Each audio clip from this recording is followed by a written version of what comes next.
Kiss 98.5, catching up with JP Saxe this morning. You've probably heard the song If the World Was Ending, a touching end of the world love song if you were to come up with one. And kind of what a perfect time for the song. How you doing, JP? I'm doing all right. We didn't mean to write it like that. We wrote the song. We wrote the song back in the summer of 2019, originally inspired by the earthquakes in California. We had no idea the relevance that it was going to take on 6 months later. We hadn't even heard of coronavirus, but I think at the time, writing a song about a hypothetical catastrophe that would make you want to put love before everything else um, resonates in a time where it doesn't seem so hypothetical.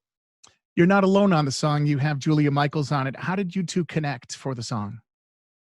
Well, we didn't know each other, and she actually tweeted out, and she not tweeted. I'm getting my social medias confused. She Instagram storied a song of mine called "25 in Barcelona," and when she posted the song, I was mid conversation on a road trip about how I thought Julia Michaels was the most influential songwriter of our generation. So it was this like weird cosmic moment where like I'm having this conversation, then I see a notification on my phone that says Julia has mentioned you in an Insta story.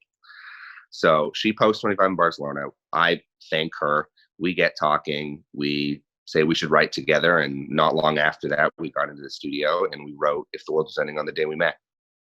So that had to be a mind blown kind of moment when you're talking about her and then boom, she pops up on your social. It was pretty wild.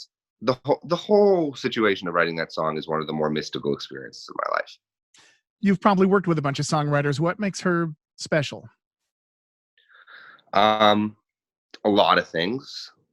I really believe that she knows how to get to the heart of an emotion with both a melody and a lyric very quickly. I was really intimidated by the session. Like I wanted to bring my A game, and I had written "If the World Was Ending, You'd Come Over," right, in my journal like a year before, and I had tried to put it in songs but didn't quite know how to do it. It was just one of those ideas that was floating around, like waiting for a home. And then when those earthquakes in Los Angeles happened a couple weeks before the session, I remembered that line, and I was like, "This is it. This is what I'm bringing to that session with Julia. She'll know how to crack it." And lo and behold, I told her that line, and the whole song came together in a couple hours. Phineas was involved as well. Tell me how that connection came together. Phineas produced the song. When we first recorded it, all the original vocals and piano are from the day we wrote it. So we had this original piano demo, which is actually on the internet now. We released the original demo, and we were having a conversation about who we thought would be the right producer, and Phineas was at the top of the list, just because he's such great taste, and he knows how to like put a song first. Um, and I think that's what makes everything he does really special. Like he knows how to just support the emotional integrity of a song. So we were excited about the possibility of him, taking our song "Baby" and making it all the more beautiful. And he did that. He responded to the song right away. He wanted to be a part of it, and I love how he treated it. What's your favorite part of writing a song? Not just that one, but any song. Is it the beginning, the middle, the end, or just listening to it when other people are listening Hmm. to it? It's that feeling. It's that feeling you get when you get to a point in the song where it matches the emotion it came from. Maybe that's like a little cerebral, but there's to me the goal of writing a song is to take the emotion I'm writing about and take the emotion the song gives me and really try and get them to be the same. And I'll fidget with it and I'll edit lyrics and edit melodies. And if the feeling's a little bit different, it kind of gives me this anxiety.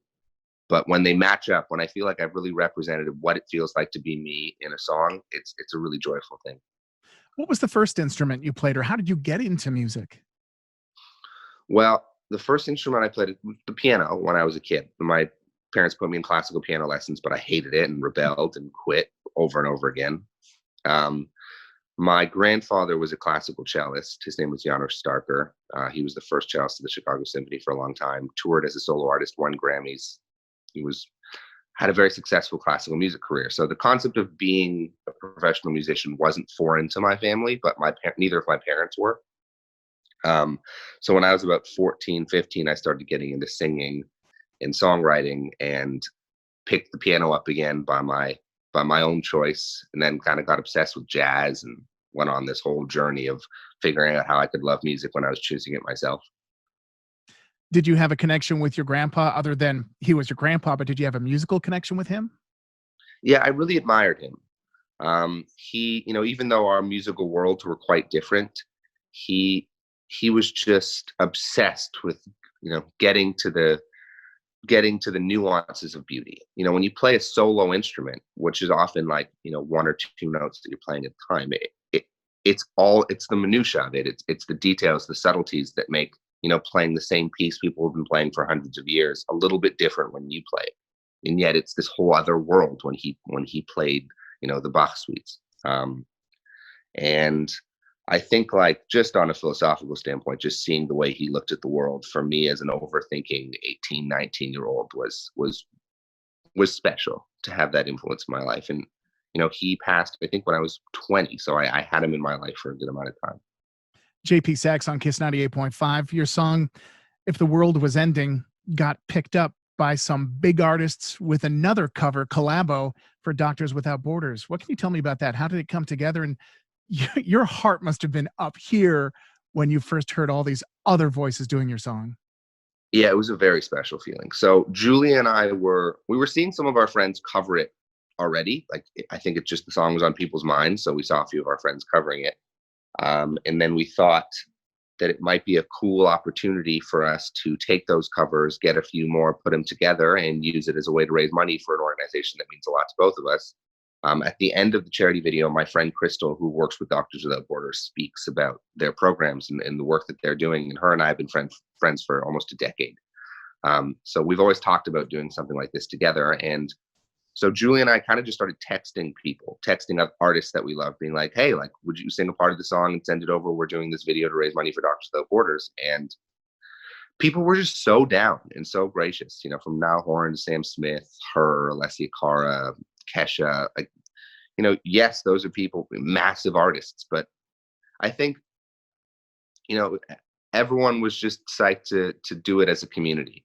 There was no, like, company or corporate entity that was putting this together, or some big brand that put it together as a project. It was just a bunch of artists who came together and, wanted to do something small. And what Julie and I have always kind of talked about through the process is this belief that feeling like you can't do a lot is a bad reason not to do a little. And we knew that even if this didn't do a lot, it would at least do a little, and that would be more than nothing. You seem like a really thoughtful songwriter. Are your songs usually based, or are they always based on your personal relationships? They've always been based on my personal relationships. It's the only thing I know how to write about. I feel like my own stories are the only things I have any authority on. Okay. So going into a relationship, does that person know that at some point they might be a lyric? I think they have to bear it in mind. Yeah, the warnings are heeded before anything begins. Well, it's fun to get to know you. We know the song. I love the song. It's a very special song, and I'm kind of curious what else is in the pipeline for you. I have another song coming out really soon. I'm still planning to put out an album this year. There'll be a few songs before the album, and then, even after the album, I just want to keep putting these songs out. It's what I love to do. It's how I met myself, and it's how I'm excited to meet people around the world. And as soon as all this situation is over, I can't wait to tour. And again, it's my favorite thing. I know that you're from this area, not Buffalo, but right across the lake in Toronto. You're in Los Angeles now. Do you miss home? I miss my family, but I moved to Los Angeles when I was 19, so I feel like that's very much my home base for me as a kid, and this feels like my home now. Cool. Thanks for taking time to talk to Kiss 98.5 today. JP Saxe, If the World Was Ending, beautiful song, duet with Julia Michaels, and we'll be hearing it a lot on Kiss 98.5. Thank you so much for playing it. I appreciate it.